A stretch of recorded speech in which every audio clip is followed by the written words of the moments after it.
일어나셔서 우리 하나님 말씀 마태복음 25장 31절에서 46절까지 보도록 하겠습니다. 마태복음 25장 31절에서 46절입니다. 사람의 아들이 자기의 영광 중에 모든 거룩한 천사와 함께 올 때에 자기의 영광의 왕좌에 앉아서 모든 민족들을 자기 앞에 모으고 목자가 염소들로부터 자기 양들을 갈라내듯 그들을 일일이 분리하여 양들은 자기 오른편에 두되 염소들은 왼편에 두리라. 그때에 왕이 자기 오른편에 있는 자들에게 이르되 오라 내 아버지께 복받은 자들아, 너희는 세상의 창건 이후로 너희를 위하여 예비된 왕국을 상속받으라.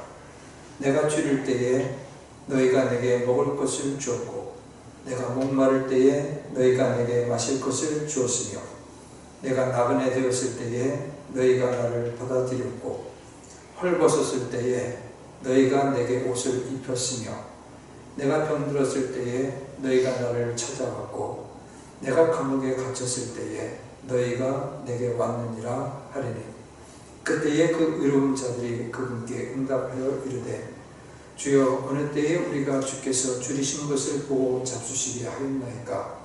목마르신 것을 보고 마실 것을 드렸나이까? 어느 때에 우리가 주께서 나그네가 되신 것을 보고 받아들였나이까?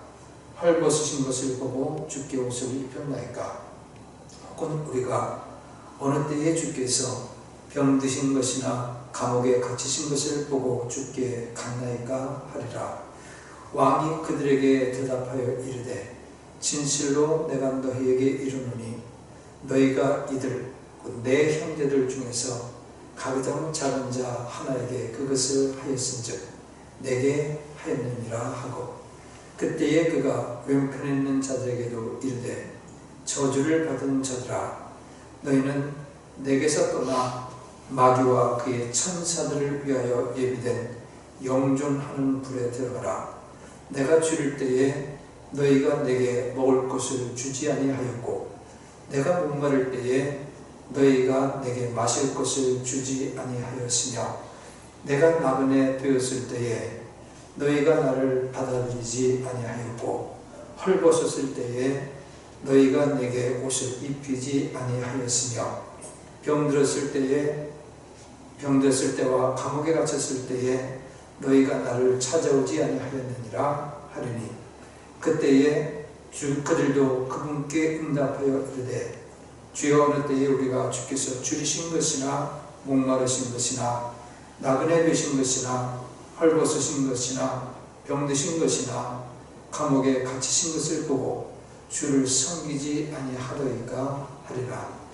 그때에 그가 그들에게 대답하여 이르되 진실로 내가 너희에게 이르노니 너희가 이들 중에서 가장 작은 자 하나에게 그것을 하지 아니하였은즉 내게 하지 아니하였느니라 하리라. 그리하여 이들은 영존하는 형벌에 들어가되 의로운 자들은 영원한 생명에 들어가리라 하시니라. 아멘. 제가 마태복음 25장에서 두 가지 예수님께서 하늘의 왕국과 관련된 비유를 말씀하신 것을 살펴보았습니다. 열처녀 비유를 저희가 살펴보았고 그 다음에 달란트 비유에 대해서 살펴보았습니다. 오늘 이 부분의 말씀은 앞에 있는 비유들을 좀 더 생생하게 더 깊이 이해할 수 있는 그런 토대가 되는데, 왜냐하면 이 부분의 말씀은 전체적으로 봤을 때 비유적인 이야기로 진행된 것이 아니고요, 직접 예수님께서 말씀하신 것으로 되어 있습니다. 예수님께서 직접 말씀하시고 가르치시고 설명하시고 지적하셨습니다. 그런 것을 우리가 생각하셔서 우리는 이분의 말씀은 있는 그대로 액면가 그대로 우리가 받아들일 수 있어요. 이게 무언가를 영적인 의미를 품고 있는 그런 비유적인 표현이다 하는 것을 이렇게 생각하면서 무엇을 위해서가 전할 것이 아니라 직접적으로 우리가 이 말씀은 우리가 읽으면서 또 뜻을 생각하면서 파악할 수 있을 것이라고 믿습니다. 이분의 말씀을 그냥 문맥 고려하지 않고 우리가 종종 사람들이 인용하는 것을 볼 수 있습니다. 우리가 어려운 처지에 있는 사람들에게 하는 것이 예수님께 하는 것이다 하는 것으로서 우리는 종종 이야기하는 것을 듣습니다. 가난한 사람들, 딱한 처지에 있는 사람들에게 우리가 도와주고 헐벗은 사람들에게 그들의 필요를 채워주는 것이 바로 예수님께 하는 것이다 하고 우리가 생각하게 됩니다. 그런 의미를 우리가 나중에 파악할 수 있지만은 우리가 이 부분의 말씀을 먼저는 문맥상에서 이해하고 난 다음에 그런 여러 가지 삶에 적용해야 하는 것이 마땅할 것이라고 생각을 합니다. 자, 좀 봐주세요. 31절 말씀입니다. 사람의 아들이 자기 영광 중에 모든 거룩한 천사와 함께 올 때에 자기의 영광의 왕좌에 앉아서 이렇게 되어 있습니다. 사람의 아들이 누구를 가리키는 것이냐면 예수 그리스도를 가리키는 것입니다. 예수 그리스도께서 장차 자신의 영광 중에 누구와 함께 오게 된다고요? 거룩한 천사들과 함께 오게 될 것이다. 여기서 중요한 것이 있습니다. 예수님께서 처음 이 땅에 오셨을 때는 그분의 모든 영광을 함께 나타내지 아니하셨지만은 다시 오실 때에는 하늘의 모든 영광, 또 하나님으로서의 모든 영광 가운데서 이 땅에 오게 될 것이라고 하는 사실입니다. 그리고 그분께서 오셨을 때 영광의 왕좌에 앉게 될 것이고요. 그리고 32절 말씀 보시면 모든 민족들을 자기 앞에 모으고 그리고 이들을 심판할 것이다. 내용이 바로 그거예요. 예수님께서 영광 중에 다시금 오실 때에는 왕좌에 앉으셔서 왕으로서 심판하실 것이다. 누구를 대상으로 심판합니까? 누구를 대상으로요? 32절에 모든 민족들을 대상으로 심판하실 것인데 거기 내용을 읽어보면 여기도 마찬가지로 두 부류의 사람으로 구분된 것을 발견할 수 있어요. 두 부류의 사람. 한 부류에 대해서 예수님께서 뭐라고 말씀하시냐면요. 34절 말씀 보시면 내 아버지께 복받은 자들아 하고 말씀하시고 또 한 부류의 사람에 대해서는 뭐라고 말씀하시냐면 41절에 저주를 받은 자들아 이렇게 말씀하시는 것을 보게 됩니다. 모든 민족들을 예수님께서 모으십니다. 그리고 모으고 난 다음에 32절에 목자가 염소들로부터 자기 양들을 갈라내듯이 그들을 일일이 분리할 것이다. 자 보세요. 모든 민족들을 모으고 심판을 하는데 그 심판이 민족별로 심판하는 것이 아닙니다. 민족별로 한 민족은 전체가 다 하나님께 복받은 민족이 하고서 복을 받게 하시고요. 또 다른 민족은 저주를 받은 자들아 하고 민족 전체를 저주하시고 이러는 게 아니라 거기 30절 보면 목자가 염소들로부터 자기 양들을 일일이 분리하여 내는 것 같이 하나하나 개별적으로 분리하는 거지. 자, 그러니까 여기서 이야기하는 심판은 민족별로 심판하시는 심판이 아니라 세상 민족들을 심판하시는데, 심판의 대상은 누구냐면 개별적으로 일일이 한 사람 한 사람씩 심판을 하십니다. 여기 민족들이라고, 모든 민족들이라고 했을 때 이 민족들은 신약성경에서 특별히 이방인들을 의미할 때 사용되는 단어예요. 이방인들. 그 이방인이라고 하는 말은 뭐냐면은 성경에서 의미해요. 그냥 외국인이라는 말인데, 쉽게 말하면은 성경상의 이방인은 뭘 이방인이라고 하냐면은 누구를 이방인이라고 합니까? 누구를 기준으로 이방인이라고 하냐면은 하나님께서 택하신 이스라엘 백성들을 기준으로 해가지고요, 이스라엘 백성에 해당되지 아니하는 모든 사람들이 이방인이에요. 이스라엘 민족이 아닌 세상 모든 민족들이 이방인입니다. 그 단어가 여기서 사용된 거예요. 예수께서 영광의 왕좌에 앉으셔서 모든 민족들을 모셨다고 했는데, 여기 모든 민족들은 누구냐면은 사실상 이 유대인들은 해당되지 아니하고, 유대인들을 제외한 세상 모든 민족들에 대한 심판을 이야기합니다. 그건 좀 더 추가적으로 설명하겠습니다. 앞서서 우리는 열처녀 비유와 달란트 비유를 봤는데, 거기서는 사실 문맥상으로 열처녀와 그 다음에 종들, 3명의 종들에 대한 평가가 있는데, 그들은 사실상 어떤 것을 이야기하냐면 유대인들에 대한 심판을 이야기하는 거예요. 유대인들에 대한 심판. 특별히 어느 때냐면 7년 환란기에 살아있는 유대인들, 그들을 대상으로 그리스도께서 오실 때 심판하는 모습을 소개하는 것이고, 오늘 이 부분의 말씀은 예수님께서 오실 때에 7년 환란기 동안에 살아있는 이방인들이요, 세상 모든 민족들을 대상으로 예수님께서 심판하신 것을 여기서 말씀하신 것입니다. 내용 가면서 좀 더 추가해서 설명드리겠습니다. 자, 거기 보시면은 사람들을 일일이 분리하신다고 하셨어요. 모두 다 모이고, 예외 없이 다 모이게 될 것이고요. 그리고 주님께서 분리하십니다. 분리하시는 분이 누구예요? 예수 그리스도께서 분리하시는 거예요. 자기가 이쪽으로 가겠다 이렇게 가는 게 아니라, 주님께서 오실 때 예수님께서 얘네들을 다 분리하게 됩니다. 33절 말씀.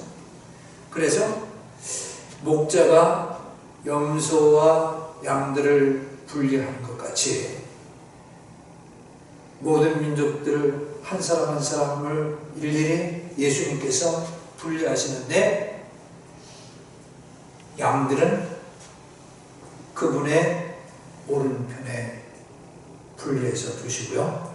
그 다음에 염소들은 왼편에 두시고, 여기서 양과 염소는 여기서 비유적으로 사용된 거죠.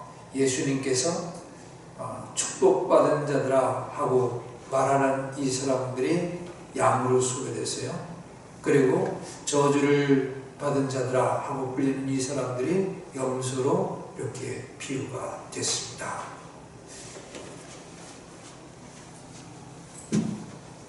한마디로 말씀드려서 이 구별된 오른편에 있는 사람들, 양으로 불리는 사람들이 누구냐면 예수님께서 자신의 백성으로 삼으신 사람들입니다.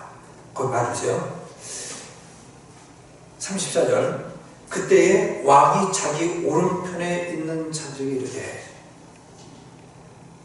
오라 내 아버지께 복받은 자들아, 너희는 세상의 창건 입으로 너희를 위하여 예비된 왕국을 상속받으라.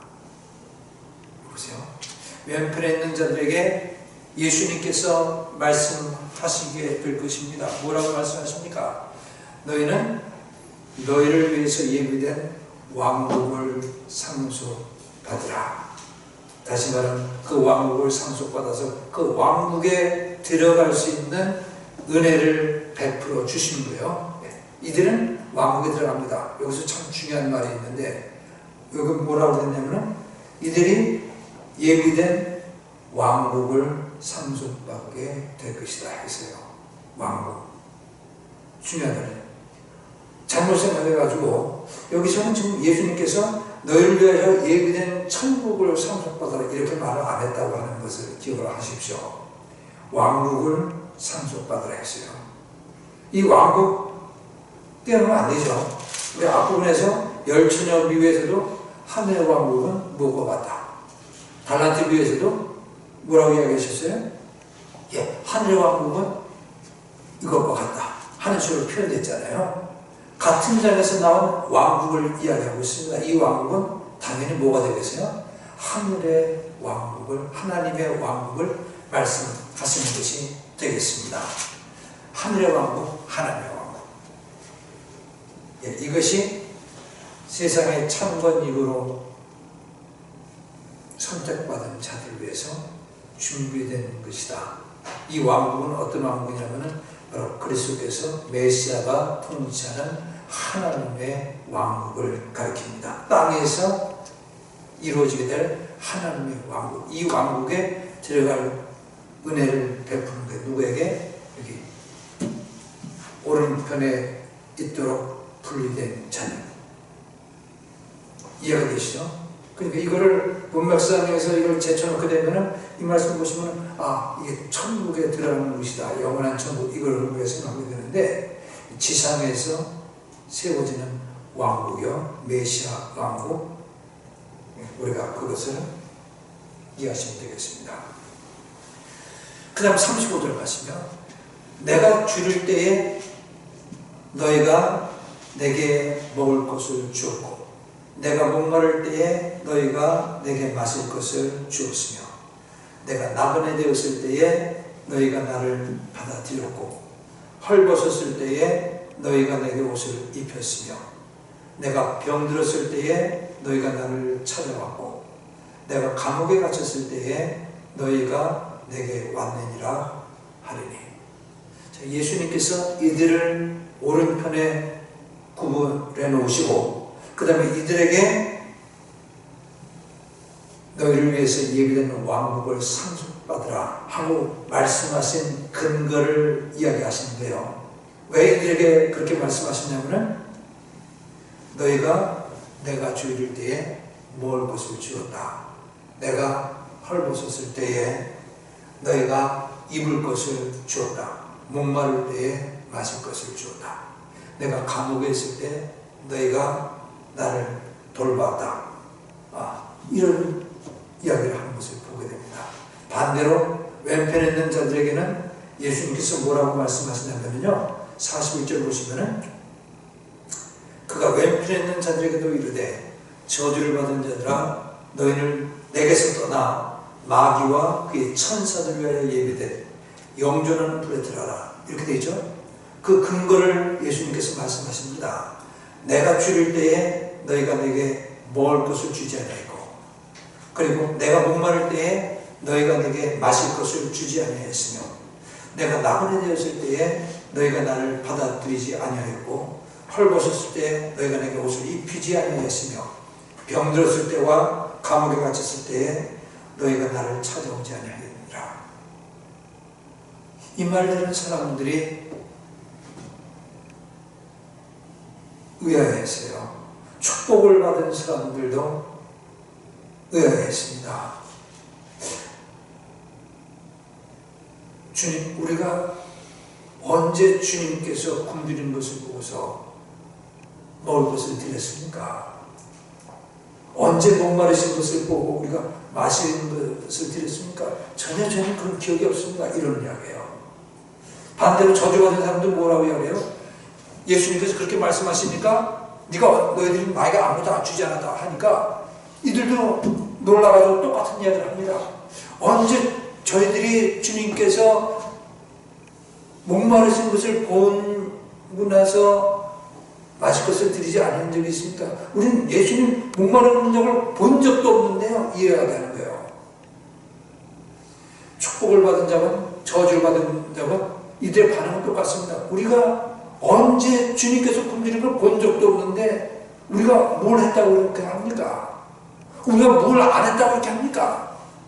한쪽에서 이렇게 이야기하는 거예요. 예수님께서 거기에 대해서 설명을 하십니다. 뭐라고 설명합니까? 이 37절 말씀 보니까 오른편에 있는 사람들을 뭐라고 또 표현되어 있냐면은 오른편에 구별된 사람들, 양으로서 언급된 사람들을 뭐라고 말하고 있어요?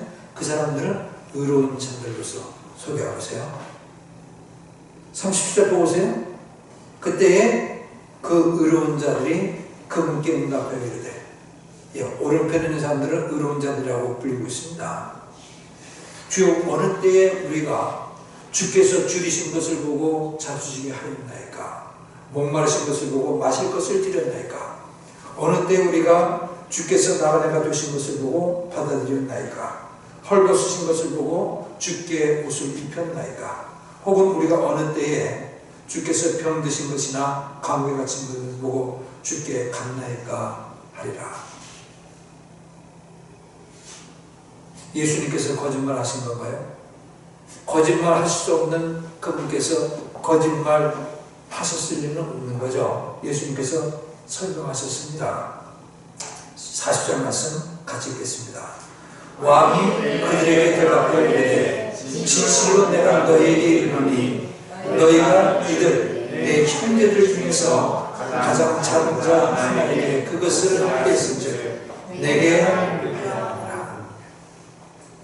너희가 이들 내 형제들 중에서 가장 작은 자 하나에게 그것을 했는데 그게 바로 나에게 한 것이다. 여기 저주받은 자들이 언제 우리가 주님께서 그런 처지에 있는 것을 보았습니까? 보지도 않았는데요. 하거든요. 그때 예수님의 답변이 같이 맞물려서 이렇게 되세요. 45절 말씀. 그때 그가 그들에게 대답하여 이르되, 진실로 내가 너희에게 이르노니 너희가 이들 중에서 가장 작은 자 하나에게 그것을 하지 아니하였은즉 내게 하지 아니하였느니라. 자, 여기 이 부분의 말씀이 이 부분의 전체 내용을 해석할 수 있는 그러한 키가 되는 거예요. 열쇠가 되는 것입니다. 여기 예수님께서 말씀하신 내 형제들 가운데 작은 자 한 명에게 한 것이 내게 한 것이고 그들에게 하지 않는 것이 내게 하지 않는 것이다. 예수님께서 내 형제들이라고 부르는 이 대상이 누굴까요? 잘 보세요. 지금 여기 보시면 지금 여기서 예수님께서 오른편에 있는 사람에게 속하지도 아니하고 왼편에 있는 사람에도 속하지도 아니한 제3부류의 사람들을 이야기하고 있어요. 세 번째 부류의 사람들. 예수님께서 내 형제들이라고 부르는 사람들. 그들에게 한 것이 예수님께 한 것이다. 오른편에 있는 사람들은 그들에게 그와 같은 친절을 베풀고 돌봐주고 그리고 힘썼어요. 오른편에 있는 사람들은 그것을 보면서도 무관심하게 대하고 못 본 척하고 자기들이 할 것만 했습니다. 자, 이 예수님께서 내 형제들이라고 말하는 사람들이 누구냐 하면은 이들이 바로 7년 혼란 기간 동안에 예수님을 믿는 유대인들을 가리키는 것으로서 우리가 이해를 해야 합니다. 예수님을 믿는 유대인들. 7년 혼란 중간에 적그리스도가 본격적으로 하나님의 성전에 나타나서 자기가 하나님 행세를 하고 모든 성전에서 행해지는 모든 하나님께 드리는 헌물들 이런 거 다 제한다고요. 기억나죠? 예. 적그리스도가. 그래서 참으로 하나님께 열심을 가지고 하나님을 섬기는 사람들은 어떻게 되냐면은 이 적그리스도의 그런 큰 핍박을 받게 됩니다. 박해를 받게 돼요. 적그리스도가 누구에 의해서 이 부추김을 받고 힘을 얻은 것이냐면은 그 뒤에 배후에 누가 있냐면은 마귀 사단이 역사하고 있습니다. 마귀 사단. 그 마귀 사단이 이 7년 환란 3년 반 되는 시점부터 본격적으로 유대인들과 적그리스도가 맺은 언약을 파괴하고 이들에게 평화를 약속하고 안전을 약속해 줬는데 그것을 파괴하고 이들을 적극적으로 핍박을 하는 모습을 우리가 볼 수 있어요. 그걸 좀 보겠습니다.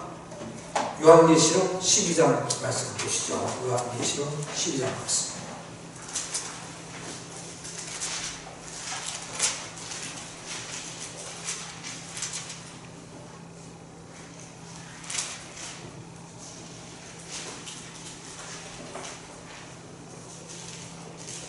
요한계시록 12장이요.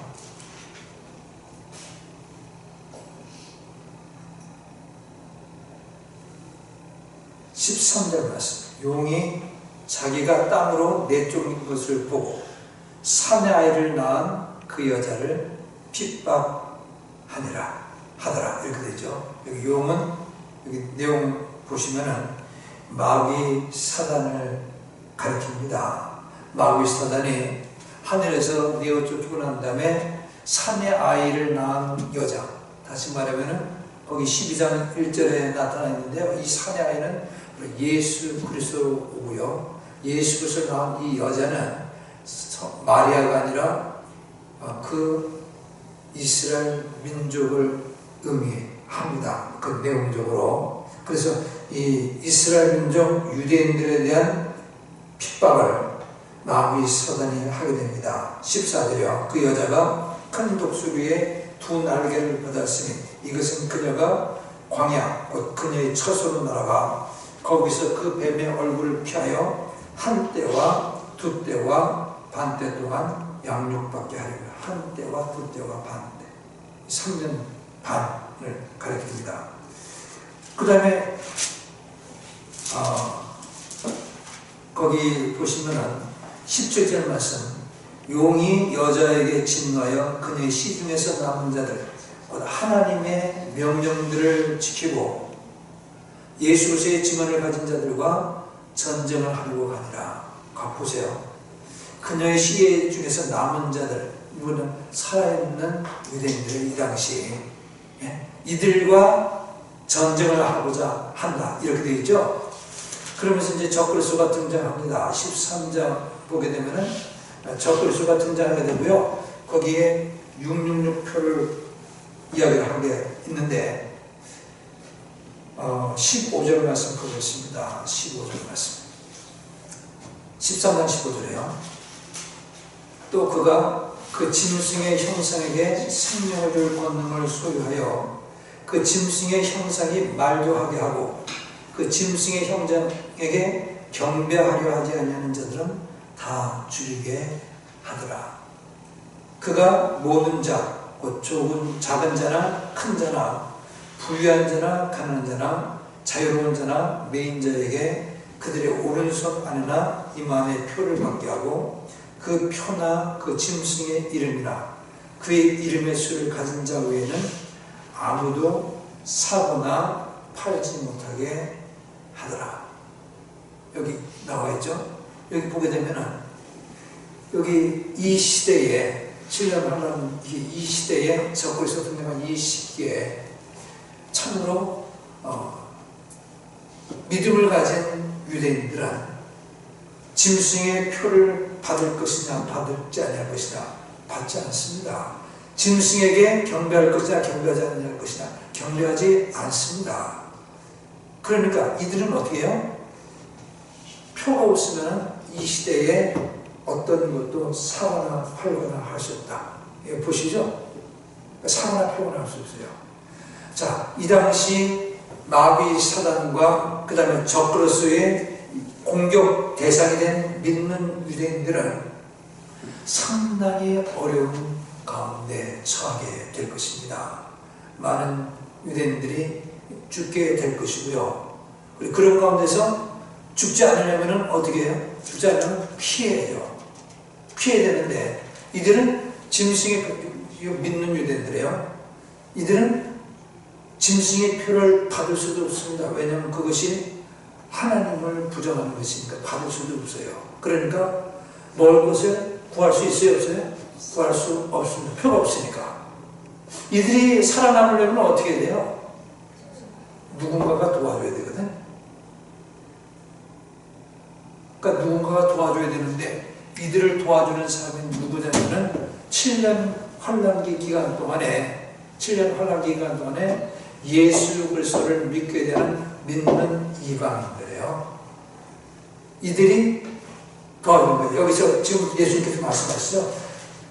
이 내 형제들 가운데서 작은 자 하나에게 하는 것이 나에게 하는 것이다. 언제 우리가 주님께서 굶주리고 헐벗고 때 우리가 그렇게 했습니까? 바로 이게 이 당시 이 시대의 유대인들이 겪게 될 그런 고통들이에요. 어떤 사람들은 피해 다니면서 먹을 것을 구하지 못해가지고 굶주리게 될 것이고요. 그리고 제대로 옷을 입고 바꿔 입고 할 수 있는 이런 상황이 안 되다 보니까 헐벗게 될 것이고요. 그리고 잡히게 되면 어떻게 됩니까? 그러면은 감옥에 갇히게 될 것이고 고통당하게 될 것이고 이런 상황 가운데 있는 이들 가운데 자그마한 한 사람에게 이런 필요를 채워주고 돌봐주고 하는 것을 예수님께서는 말씀하고 있습니다. 이게 아무것도 아닌 것 같죠. 물 한 그릇 떠주고 그리고 먹을 것 한 그릇 주는 것 이게 아무것도 아닌 것 같이 생각하면 안 되는데 왜냐하면 지금 유대인들은 적그리스도의 이 멸절 대상이라 이거예요. 멸절 대상. 추격당하고 있는 거예요. 이들에게 도움을 준다고 하는 것은 뭐냐면 자기 생명을 걸고 하는 거예요.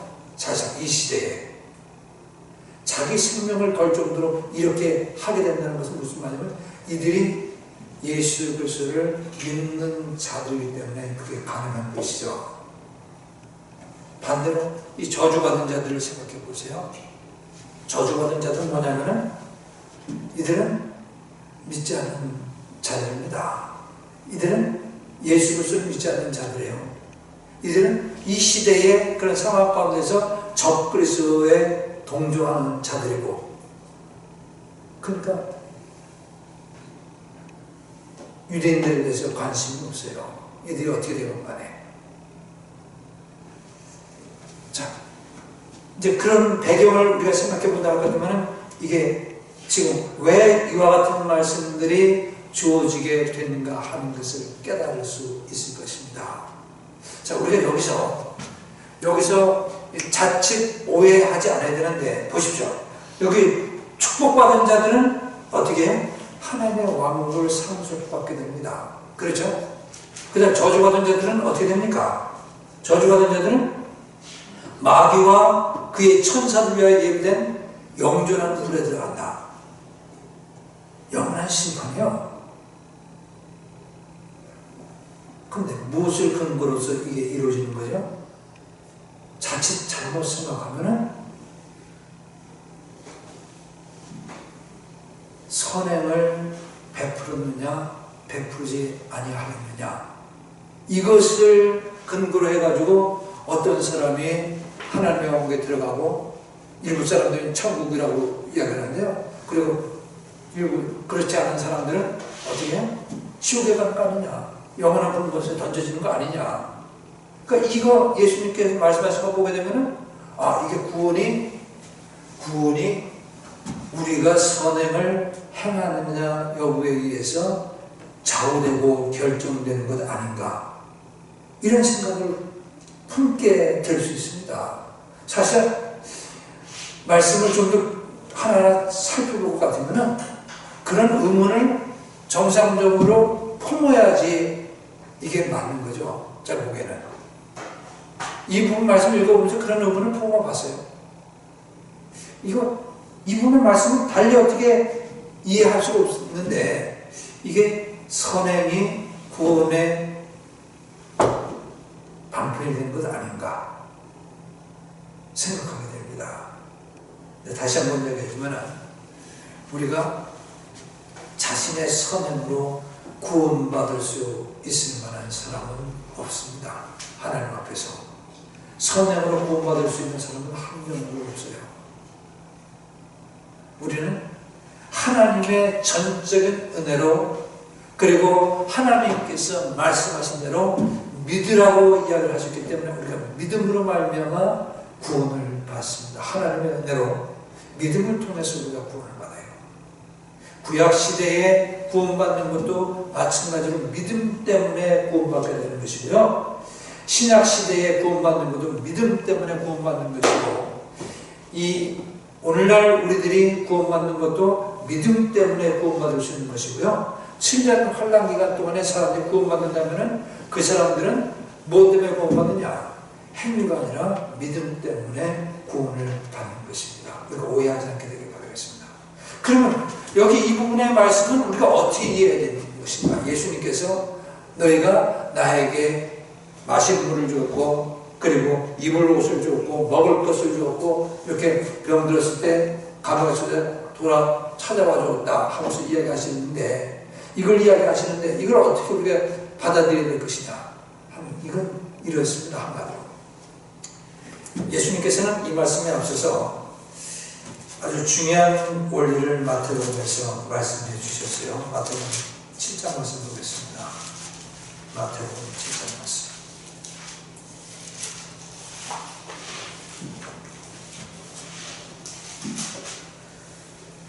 마태복음 7장 15절부터 봅니다. 거짓 대언자를 조심하라. 그들은 양의 옷을 입고 너희에게 나오나 속은 약탈하는 일이니라.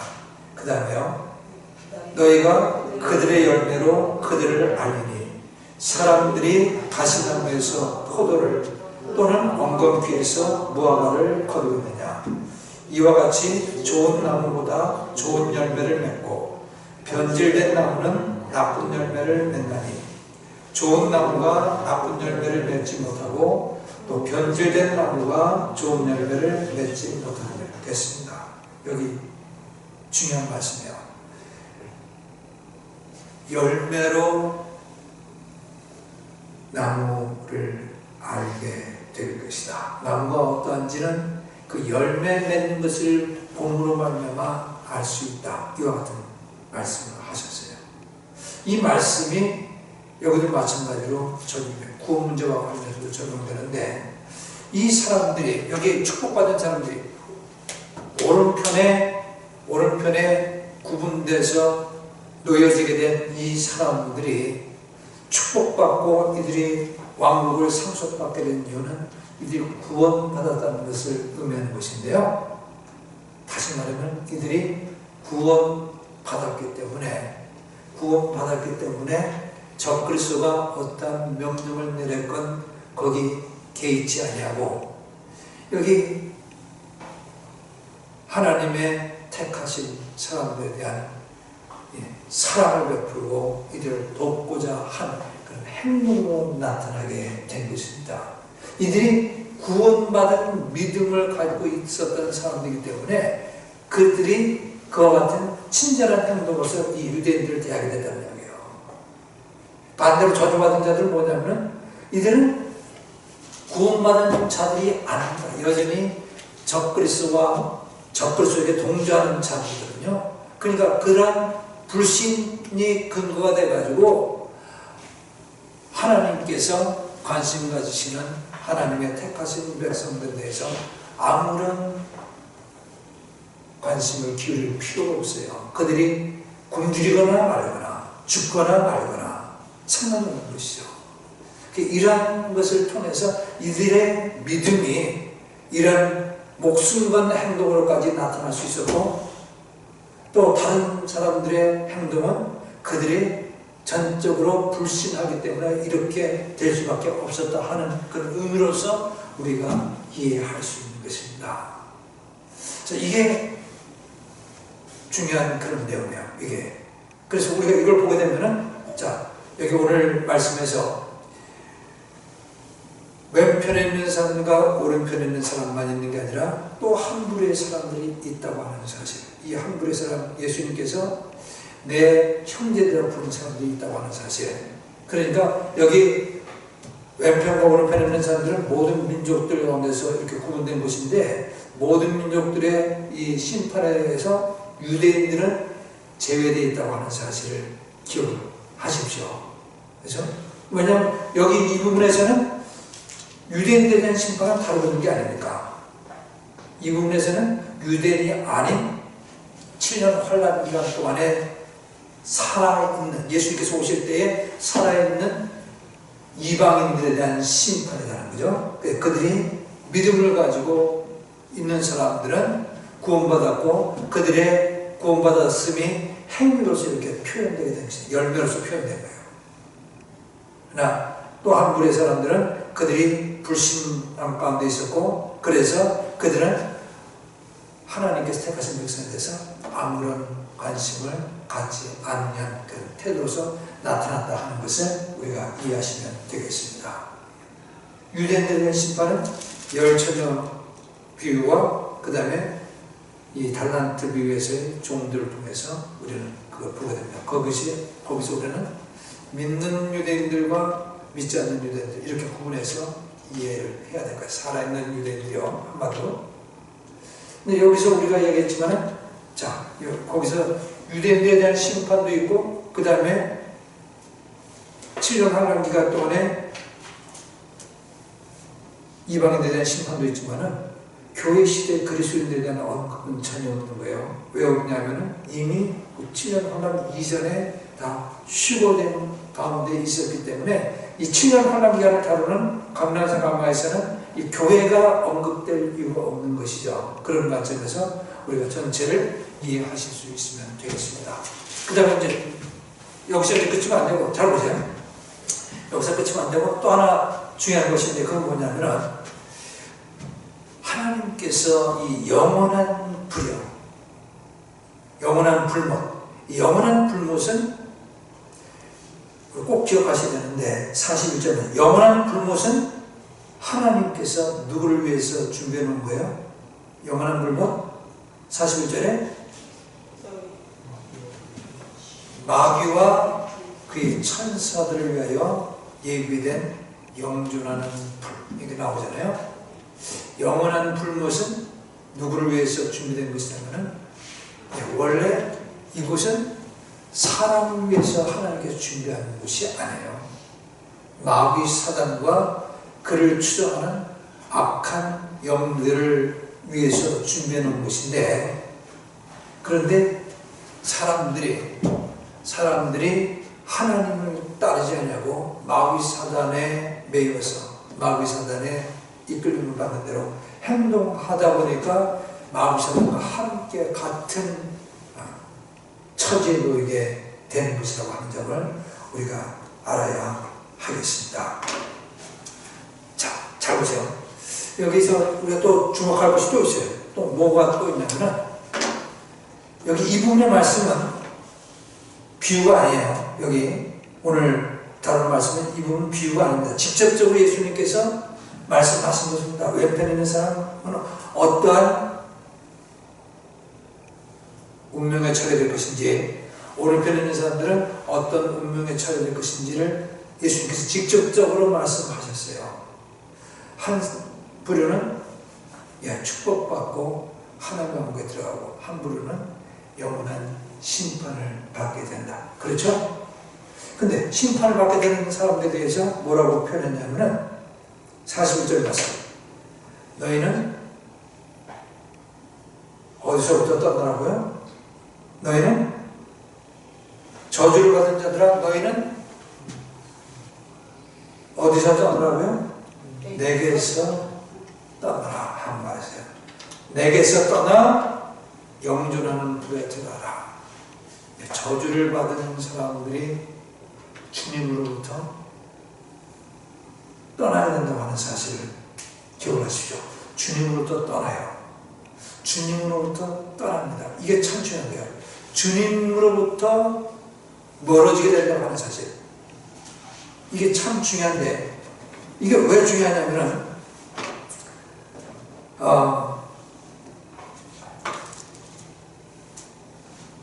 여기 앞에 우리가 열처녀 비유 있잖아요. 열처녀 비유. 열처녀 비유 중에서 어리석은 사람들이 어떻게 되냐면은 나중에 혼인잔치에 들어가고자 문을 두드리지만은 어떻게 합니까? 문이 열리지 않습니다. 그대로 그 상태로 신랑과 신랑이신 예수님과 분리되는 거예요. 그 다음에 여기 달란트 비유를 보십시오. 달란트 비유 보세요. 오늘 오후에 한 달란트 받은 이 무익한 종, 악하고 게으른 종, 이 종에 대해서 주인인 예수님이 뭐라고 말씀하시냐면은 30절 말씀. 너희는 이 무익한 종을 바깥 어둠 속에 던지라 했어요. 이 무익한 종을 바깥 어둠 속에 던지라. 이 무익한 종은 악하고 게으른 종, 이 무익한 종을 주님이 있는 집 바깥으로 내팽개치라는 거죠. 무슨 말인지 이해를 했어요?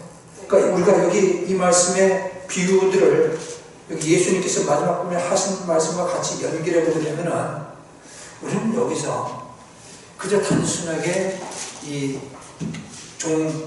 세 종이 각각 있는데 악하고 게으른 종, 착하고 선하고 신실한 종, 지혜로운 여자와 어리석은 여자. 이게 단순하게 이게 그게 아니라 이게 지금 하나는 축복이고 하나는 그저 단순하게 축복을 못 받는 정도가 아니라 하나는 심판받는 것이라고 하는 것을 알 수 있어요. 두 부류로 나누죠. 두 부류로. 여기서도 우리는 앞서 노아 시대에 거기 심판받은 자들이 있고 그 다음에 구원받은 자들에 대해서 다뤘습니다. 그 다음에 롯 시대에 불심판에서부터 구원받은 자와 불심판으로 멸망받은 자들을 다뤘어요. 다 두 부류로 나타나잖아요. 두 부류. 그러니까 한 부류는 심판받는 것이고 한 부류는 구원받고 축복받는 것을 우리 전체 큰 틀이 바로 이런 생각 가운데 있는 것을 깨닫습니다. 그러니까 이렇게 되게 되면 이게 더 분명하게 되는 것이죠.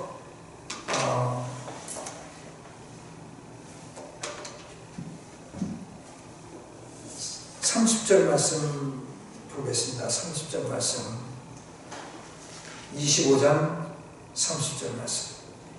이 무익한 종은 바깥 어둠에 내던져서 그 다음에 거기서 슬피 울며 이를 감이 있습니다.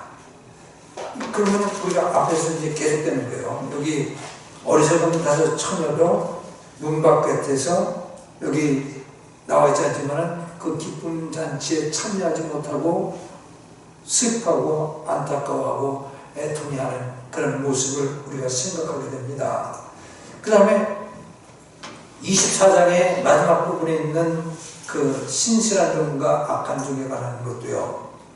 거기 주인이 더디 온다고 생각해가지고 49절에 자기 동료 종들을 때리고 술 취한자들과 함께 먹고 마시기 시작하면 그가 그를 기다리지 않는 날, 그가 알지 못하는 시각에 그 종의 주인이 와서 그를 어떻게 해요? 그를 어떻게? 잘라낸다고 했어요. 잘라낸다. 그분 앞에서 섬길 수 있는 기회를 박탈하는 거예요. 그분 주위에서 내쫓으시는 거예요. 그리고 위선자들과 함께할 그의 몫을 그에게 지정하려니 거기서 슬피 울며 이를 갈매했어요. 그렇다면 여기 뒷분에 오늘 다른 말씀을 보게 되면 이게 다 이 부분이 영원한 심판의 이 한쪽 부류의 사람들은 처하게 된다고 하는 말씀을 분명하게 드러내고 있다고 하는 것을 깨달을 수 있습니다. 마지막으로 한 구절만 더 보겠습니다. 데살로니가후서 1장입니다. 데살로니가후서 1장.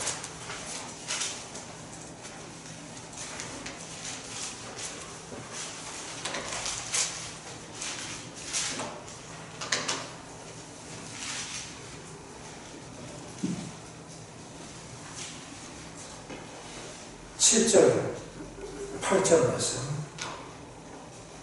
9절, 7절, 8절, 9절 같이 읽으시죠. 괴로움을 당하는 너에게는 우리와 함께 안식으로 바꾸시는 것이 하나님께는 의로운 일이지. 즉 예수님께서 자신의 강력한 천사들과 함께 하늘로부터 나타나사 하나님을 알지 못하는 자들과 우리 주 예수 그리스도의 복음에 순종하지 않는 자들에게 타오르는 불로 징벌하실 때에 그림하시리라. 그들은 주의 앞과 그분의 권능의 영광에서 떠나 영존하는 파들로 형벌을 받으시리라. 여기 보십시오. 여기 뭐라 되냐면은 7절 후반절에 주께서 누구와 함께 하늘로부터 나타나신다고요? 천사들과 함께. 예수님께서 사람의 아들이 오늘 읽은 말씀 보시면 천사들과 함께 자신의 영광 중에서 오신다고 되어 있잖아요. 오늘 이 같은 거죠. 그분께서 나타나시게 되면 8절에 하나님을 알지 못하는 자들과 우리 주 예수 그리스도의 복음에 순종하지 아니하는 자들에게 어떤 심판을 내린다고요? 타오르는 불로 징벌, 불심판을 내리십니다. 불심판을 내려. 그 다음에 그러면 그 불심판을 받는 자들은 9절, 그들은 어디에서 떠나게 된다고요?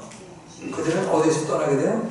주의 앞으로부터 떠나요. 내게서 떠나라 하는 이 말씀이요. 내게서 떠나라 하는 이 말씀이 갖는 의미가 뭔가 하는 것을 생생하게 기억할 수 있어요. 주의 앞으로부터 떠나, 그리고 그분의 권능의 영광에서 떠나 영존하는 파멸로 형벌을 받으리로다. 그러니까 이걸 보게 되면 이 비유가 단순히 거기에 핵심적인 그런 가르침이 있지만은 이 부분의 말씀도 사실상 연결돼 가지고 한 부류의 사람들은 심판을 받고 그것도 영원한 주님으로부터 떠나가지고 영원한 심판을 받게 되는 사실을 우리가 깨닫게 될 수 있습니다. 심판해요. 아담과 하와가 불순종하게 됐을 때 그들은 하나님 앞으로부터 쫓겨났어요. 에덴 동산으로부터 쫓겨나게 되고 거기 하나님께서 접근하지 못하게 가로막으신 것을 우리가 기억을 하지. 그처럼 하나님의 심판을 받는다면 하나님으로부터 쫓겨난다 하는 것이고, 그리고 그것은 하나님의 영광을 바라보고 또 그분의 은혜 가운데 있는 것이 아니라 그분의 진노와 저주 아래 놓이게 되고 영원한 심판 가운데 놓이게 된다고 하는 사실을 우리가 알 수 있어야 하겠습니다. 마지막으로 정리한다면 아까 꼭 기억하십시오.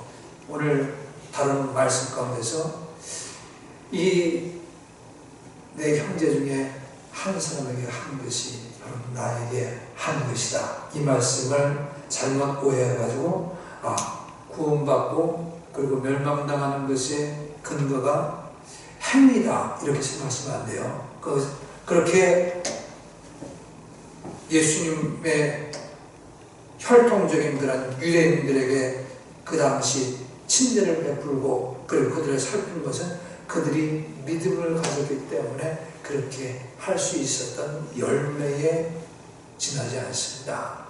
그거 오해하시면 안 됩니다. 그것은 이제 우리들의 삶 가운데 적용한다고 할 것 같으면 어떻게 되냐면 하나님께서 택하신 백성들, 하나님의 백성들, 하나님의 자녀 이렇게도 할 수 있어요. 우리가 이 시대에 구원받은 하나님의 자녀들의 어려운 처지를 외면하지 않고 살피고 돌보는 것은 이건 주님께서 기뻐하시고 칭찬하시는 일이다.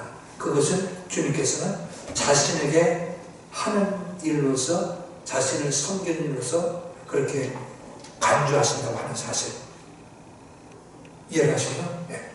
그래서 그건 사실 1차적으로 우리가 적용한다면 하나님의 백성들 가운데 어려움 겪는 사람들을 우리가 외면하지 않고 돌보는 것이 주님께서 기뻐하시는 일이고 주님께서 자신에게 하신 일로서 받아들이신다.